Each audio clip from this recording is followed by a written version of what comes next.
Hey, what's up you guys, it's Ch43 and welcome back to my channel. In today's video, we're going to go into chapter 43 of Lost by James Patterson. So let's get right into this video.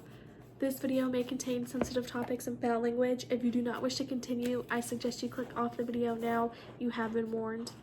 Marie was supposed to drive me to the airport, but I convinced her to let me see the kids first since I'd promised them I'd say goodbye before I left. She knew me well enough by now to have built in time for the stop. We parked in front of the main Amsterdam administration building at the child services facility.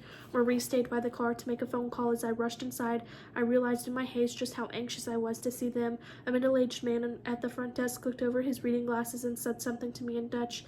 I didn't speak the language, but I could understand snotty when I heard it. I said, "My name is Tom Moon. I brought the kids from Miami." The man nodded and said, "Ah, Mr. Moon, of course, the children are in class, but if you can wait a couple of hours, they can slip out and say hello." "I'm sorry, I'm on my way to the airport now." "No, I'm sorry, shouldn't you have scheduled this better?" "At the moment, as I said, the children are busy." I just ignored him and walked straight ahead through the unlocked double doors. The man almost fell off his stool trying to get to his feet to stop me. He followed me down the hallway, yammering as he walked. "Don't make me call the police," he said. I looked over my shoulder and smiled. "I'll save you the trouble. Step outside your front door. There's a cop standing right out there. See if she'll do anything."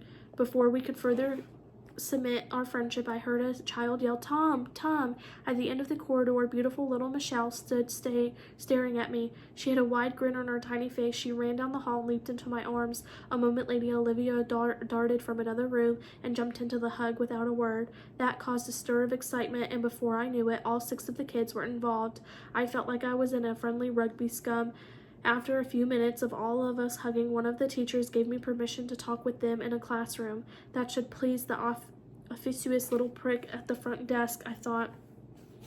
Most of the kids had some piece of hopeful news. Joseph from Poland was very excited that the police had finally talked to him about his missing sister.